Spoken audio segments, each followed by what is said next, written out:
Hello, j'espère que vous allez bien. On est aujourd'hui le 26 septembre 2024, il est 5h50. Un petit market review aujourd'hui, je pense que ça va pas être très long parce que ce dont je vous ai parlé le week-end dernier, enfin je crois que c'est lundi pour le weekly review, il n'y a pas grand-chose qui a changé. Comme on peut le voir, le dollar reste pour l'instant contraint dans cette zone-là qu'on avait pu identifier ensemble, zone de consolidation. Et bon, après, on pouvait quand même s'en douter. Alors déjà parce que comme je vous l'ai déjà indiqué, les zones d'inefficience, lorsqu'elles sont retestées, donnent la plupart du temps lieu à des périodes de consolidation. Et également, peut-être même surtout, parce que on arrive là à un point du marché qui est extrêmement important. On a déjà d'une part les news économiques qui vont arriver là aujourd'hui et demain. Donc le final GDP, le unemployment claims, le discours de Powell et puis demain donc le corps PCE dont les datas vont notamment servir au calcul des taux d'intérêt. Donc c'est évidemment des données qui sont très importantes. Donc ça, ce sont des variables factuelles, on va dire.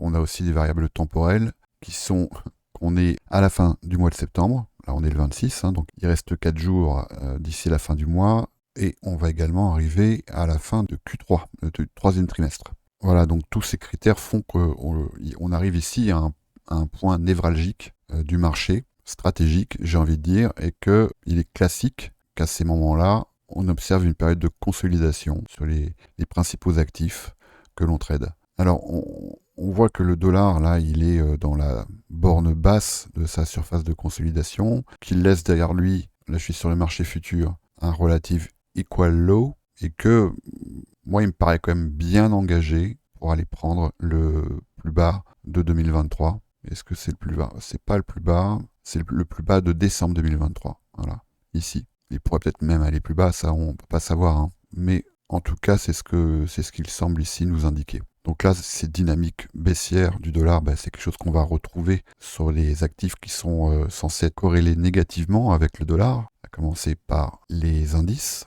On voit que le Nasdaq, ici, bah, la corrélation négative, elle est avérée, elle est observable, et que actuellement, le Nasdaq est en train de travailler ici cette inefficience daily. Et bien évidemment, la réaction au contact de cette inefficience va être vraiment très importante, hein, parce que soit on a une réaction de rejet ici, on est là dans la zone du seuil médian de cette inefficience. Donc là, la bougie actuelle, la bougie daily actuelle, la façon dont elle va clôturer aujourd'hui va vraiment être très importante, hein. Donc c'est tout à fait un endroit où, un, on pourrait avoir une réaction de rejet, ou deux, on pourrait entamer une période de consolidation, et ou trois, troisième option, on pourrait observer ici une continuation, une mitigation, qui donnerait, ce qui conférerait à cet order block ici un statut ensuite de breaker block. Et donc ce qui pourrait nous emmener vers des nouveaux plus hauts, hein, ni plus ni moins. Donc évidemment que la réaction du prix sur cet indice va vraiment être importante parce que là, depuis quelque temps, enfin c'est toujours plus ou moins le cas, mais actuellement ça l'est d'autant plus, hein, que Bitcoin est vraiment corrélé au Nasdaq. Alors là, il y a un indicateur, je vous en ai déjà parlé, mais je peux le remettre ici, hein. Vous tapez ici corrélation, et vous prenez, voilà, il y en a un qui s'appelle tout simplement corrélation, hein, qui est tout bête, c'est celui de Olga Obara. Il est tout simple, mais il fait tout à fait le job. Et donc dans la configuration de cet indicateur, ici dans Ticker 2, vous avez juste à taper l'actif avec lequel vous voulez étudier la corrélation. Donc ici, moi j'ai utilisé le NAS 100 USD. Voilà, donc là ici je suis en 1 heure et on voit que actuellement la corrélation, elle a tendance à être positive. Ce qui veut dire que l'action du prix du Nasdaq va quand même nous donner des indications sur ce qu'on est en droit d'attendre de l'action du prix de Bitcoin. Donc là, allez, depuis le 18 septembre, là, Bitcoin, il est dans une phase de consolidation. Alors que le Nasdaq, lui, est dans une phase assez impulsive, haussière. Et donc, on peut raisonnablement émettre l'hypothèse que Bitcoin aura tendance à vouloir se recorréler au Nasdaq. Bon, si vous voulez aller plus loin dans l'étude de ce phénomène, hein, j'ai sorti une vidéo qui est réservé au salon VIP. Si vous voulez rejoindre le salon VIP, c'est très simple. Il y a tous les liens en description de cette vidéo. C'est gratuit. Notamment à travers cette vidéo, vous pourrez avoir aussi quelques petits tips qui vous permettront de tirer parti de ce phénomène. En tout cas, sur Bitcoin, ce qu'on peut observer, si on fait jouer un petit peu la fractalité, on voit bien ici un mouvement du prix qui fait quand même beaucoup penser à un market maker buy model, dont on peut penser que la vocation serait de venir dans un premier temps taguer cette zone ici, qui date du 25 août, qui est à 65 175. Et très honnêtement, je pense qu'on a ici toute une série de POI qui sont bien alléchants pour le marché. Ici à 66 966. Même avant ça, on a ici un equal high sur cette zone à 66 800 à peu près. Et on a une inefficience ici qui n'a pas encore été retestée vers les 68 000. C'est plutôt mon biais actuellement, d'autant que si on prend un petit peu de recul, si on se met en daily, voilà ce qu'on peut observer. Ici, on a un changement d'état de livraison du prix qui est en train de s'acter. On en avait déjà eu un premier dans le sens baissier, et là, on voit que cet état de livraison, il est en train de prendre une autre direction. Alors, il y a un phénomène que vous avez certainement déjà observé. Le premier, donc celui dont je vous ai déjà parlé, c'est le fait que le prix vienne consolider au retest de zones d'inefficience, comme ici par exemple. Mais il a aussi tendance à consolider lorsqu'il s'approche d'un point d'intérêt majeur. Et en l'occurrence, ici le point d'intérêt majeur, c'est ce swing high, en l'occurrence cet order block ici. Et ce qu'on peut observer, c'est que le prix, il consolide à son approche. Il est même pas rare, et ça c'est ce que nous a enseigné aussi ICT à travers ses market maker modèles, c'est qu'il crée une zone de consolidation et que la résolution de cette zone de consolidation, à l'approche d'un point d'intérêt, elle se fait de cette manière. C'est-à-dire qu'on va d'abord venir ici sortir tous ceux qui se seraient positionnés sous cette surface pour après venir résoudre cette dynamique. Donc je ne vais pas vous refaire un cours sur le market maker model, déjà parce que j'ai pas du tout la prétention de le maîtriser comme peut le maîtriser ICT évidemment, parce que c'est lui qui l'a modélisé. Donc je vous invite, si ça vous intéresse, si vous voulez aller plus loin, à aller consulter les vidéos de ICT sur ce sujet-là. Vous en trouverez plein, il en a fait plusieurs. Notamment, vous pouvez aller voir dans les core content, celle qu'il a faite, je crois que c'est sur le mentorat 2016-2017. Donc voilà, là c'est actuellement plutôt le biais que ma lecture de l'action du prix m'invite à avoir. Et donc le biais que je vous ai exposé lors de mon dernier weekly review n'a pas changé. Pour l'instant, ce que je peux observer est haussier. Mais je reste particulièrement attentif à cette dynamique du dollar, de par son action du prix et de par les données temporelles que je vous ai indiquées en début de vidéo. Donc il est bien évident que la saisonnalité va jouer son importance et que l'ouverture du 4e trimestre, dans quelques jours, va nous donner quand même des indications importantes sur ce que le marché nous réserve. Est-ce qu'on est bien dans cette séquence de X à AMD, et donc D correspondrait à une distribution, et il est bien évident qu'une distribution sur le dollar aurait un impact a priori baissier sur les risques. On n'en est pas là, mais il faut quand même bien faire attention. Donc actuellement, dans l'écosystème crypto, la plupart des assets profitent de cette dynamique, et il est bien évident que si Bitcoin va vers une rectification du tir par rapport à celui que le Nasdaq a entamé, on voit bien ici, on a vraiment une divergence ici. Donc là, je suis en 5 minutes. Eh ben, ça nous indique plutôt le nord pour l'écosystème crypto. Donc en règle générale, les alts, elles ont tendance à plus ou moins suivre le mouvement qui est donné qui est insufflé par Bitcoin.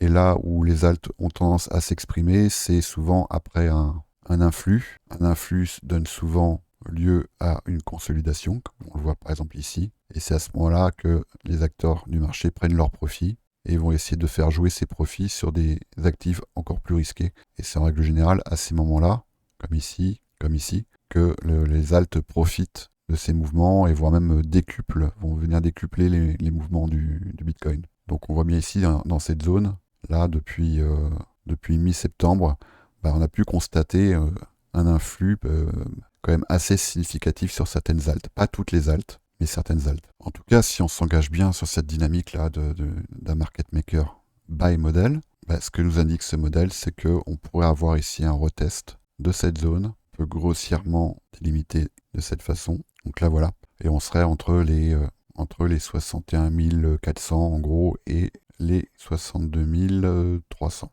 à peu près. Ça ne veut pas dire qu'on va y aller, mais ça veut dire que ça ne serait pas du tout étonnant et ça serait un peu dans l'ordre des choses qu'avant de venir prendre ce point d'intérêt à 65 000, si on y va bien sûr, ça serait tout à fait réaliste que le prix vienne d'abord soit travailler, soit juste mécher dans cette zone pour sortir tous ceux qui se sont engagés dans cette surface de consolidation et qui ont mis leur stop sous cette surface. Donc ici, on aura une dynamique qui serait une dynamique d'expansion, de consolidation, de manipulation ici pour aller vers une distribution. Donc Ethereum, il suit à peu près la même dynamique. Et on voit que les points d'intérêt majeurs pour Ethereum, là, se situent autour des 2820. Et vu qu'il est quand même un petit peu plus faible, en tout cas à l'occasion de cette consolidation, il semble montrer un peu plus de faiblesse que Bitcoin. S'il devait rectifier le tir et aller vers ce point d'intérêt, ça se traduirait notamment sur la dynamique ETH contre Bitcoin. On voit qu'on sort ici d'un gros displacement qui a quand même laissé ici un relative. C'est même un parfait equal low à 38-33. Ouais, il est parfait. Après, la dynamique d'Ethereum contre Bitcoin elle est quand même un peu différente parce qu'on n'a pas, même si c'est une paire qu'on peut retrouver en margin, hein, il n'y a pas de marché futur sur cette paire. Donc la dynamique est quand même différente. Mais ça, c'est évidemment une paire que je surveille de près parce que ce que certains appellent la alt season, hein, c'est-à-dire le moment du marché qui dure en règle générale pas très longtemps, où les alts vont s'exprimer et rentrer dans des phases impulsives, c'est quand même assez souvent, pas tout le temps, mais assez souvent Ethereum qui va donner le signal de départ. Et on est peut-être ici au début de quelque chose. Bon, je ne vais pas passer en revue les alts, hein, parce que pour l'instant, c'est surtout Bitcoin qui va nous intéresser. Mais c'est vrai que cette dynamique de consolidation, elle fait partie de l'ADN du price action. Elle est là, elle est très importante et elle ne fait pas jouer que l'action du prix, elle fait aussi jouer une dimension qui est davantage psychologique, c'est-à-dire cette dimension un peu temporelle qui peut provoquer un épuisement. Et cet épuisement, il peut nous conduire à des actions qu'on ne ferait pas en temps normal. C'est-à-dire qu'il y a quand même un phénomène qui brûle un peu les doigts de tous les traders, c'est le fait de vouloir absolument être engagé. Et lorsqu'une consolidation comme ça dure un moment, comme c'est le cas ici, que font les traders? Pas tous les traders, mais la plupart des traders, qu'est-ce qu'ils font? C'est qu'au bout d'un moment, ils vont observer tous les influx, ils vont dire ça y est, c'est en train de partir, donc je m'engage. Je m'engage ici, je mets mon stop sous cette zone. Au contraire, je m'engage ici, je passe vendeur, comme ici, et où est-ce que je mets mon stop? Ici. Donc ça devient une zone d'intérêt majeure, et quelle que soit la direction donnée par le marché, eh bien les deux bornes de cette zone deviennent des points d'intérêt dont le marché va venir s'occuper avant de prendre une direction. Et là, c'est quand même très clair ce qu'on est en train de voir ici. D'ailleurs, à propos de cette dimension psychologique du marché, je vous invite à... Je le fais pas souvent, mais là, franchement, il faut que je le fasse parce que je trouve cette vidéo presque indispensable. C'est celle de Iril qui s'appelle « Je suis dans les cryptos depuis 5 ans, voilà ce que j'ai appris ». Elle vient de sortir, hein. Elle est sortie hier. Voilà, elle dure un quart d'heure et franchement, allez la regarder parce que c'est vraiment intéressant ce dont il parle. Et les conseils qu'il donne, ce sont des conseils que j'essaye moi personnellement de m'appliquer, même si c'est pas toujours facile. On n'est pas parfait, on est perfectible en tout cas, et le marché nous le rappelle régulièrement. Donc voilà, ça, ce genre de vidéo est une piqûre de rappel ou un enseignement pour certains qui à mon avis pourrait être déterminant. Donc n'hésitez pas à aller consulter cette vidéo d'une part, et puis le contenu de Iril, parce que c'est du contenu qui est vraiment quali. Bon, je m'arrête là pour le market review. Le petit point sur le copy trading, là, les bots LIM se régalent pour plusieurs raisons, parce que déjà, la dynamique du marché va vraiment dans son sens. On voit qu'on a des prises de profit régulières, hein, sur la plupart des assets, sur tous les assets d'ailleurs. Il y en a un que j'attends encore, hein, au tournant, c'est Blast, mais bon, ça fait un petit moment que je vous en parle. Mais tous les autres se comportent vraiment extrêmement bien et les performances des botlim dépassent, je dois l'avouer, toutes les attentes qu'on pouvait avoir. Donc des fois quand on fait des backtests et quand on lance un bot, on est déçu du résultat, bah là c'est le contraire. Non seulement on n'est pas déçu du résultat, mais là les performances elles sont vraiment incroyables. Donc tant mieux, hein. C'est-à-dire qu'on arrive sur certains assets comme XRP par exemple, comme AR, sur des performances annuelles qui vont toucher les 35, 40, voire même 50%. Donc c'est vraiment très satisfaisant.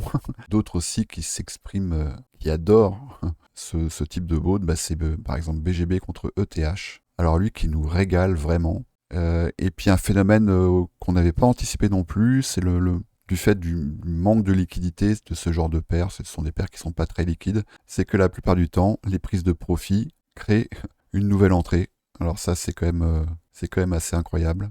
Ça aurait peut-être pu s'anticiper, mais pas à ce point-là. Vous voyez qu'ici, par exemple, on a eu une prise de profit et que immédiatement après, le bot il est rentré pour une nouvelle itération. Ce qui fait que BGB ETH, il est quasiment engagé sur le marché tout le temps. Et donc, ce qui est bien, c'est que ça fait travailler nos Ethers et que ça nous offre un rendement qui est vraiment, vraiment surprenant. Ça va être la même dynamique sur TRX contre ETH, qui est un petit peu plus liquide, je trouve, que contre BGB. Mais pareil, il est quasiment engagé sur le marché tout le temps. Et puis, qu'est-ce que je voulais dire?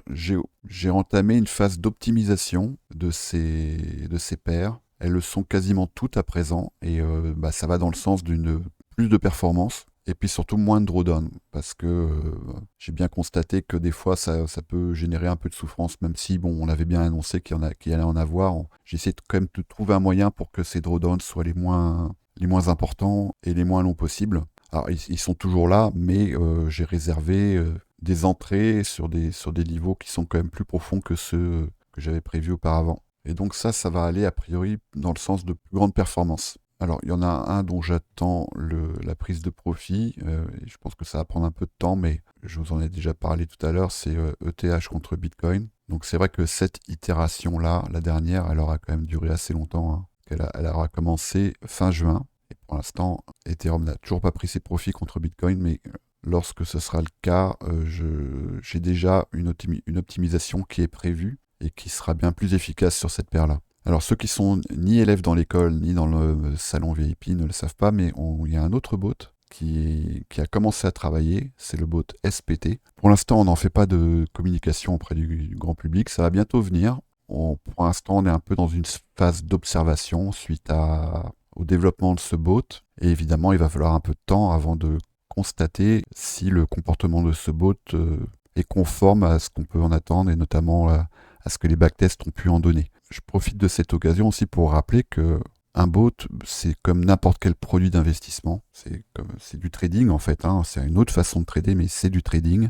Et que ce qui ne va pas changer par rapport au trading que vous pouvez faire en discrétionnaire, c'est la gestion du risque. C'est-à-dire ce que vous engagez sur un bot, sur ce que vous pouvez en attendre, et surtout sur ce que vous êtes prêt à perdre. Il est bien évident que si vous engagez de l'argent sur une paire BGB contre ETH, par exemple, il ne faut jamais, jamais exclure que un événement, il peut être systémique, il peut être de plein de nature, peut venir vous faire perdre l'intégralité de ce que vous avez engagé dessus. Je sais bien qu'il y a les statistiques, il y a les chiffres qu'on va vous donner, mais on ne maîtrise pas tout. Donc c'est vraiment très important. C'est vrai que lorsqu'on voit comme ça des performances qui sont annoncées, qui sont soit réelles, soit le fruit de backtest, ça peut donner envie d'engager plus que ce qu'on pourrait raisonnablement engager. Et ça, c'est vraiment pas un comportement sain, en fait, hein. Je sais bien que ça fait plaisir, l'idée de pouvoir dégager des multiples, des fois 2, des fois 4, des fois 10, des fois 100, des fois 1000.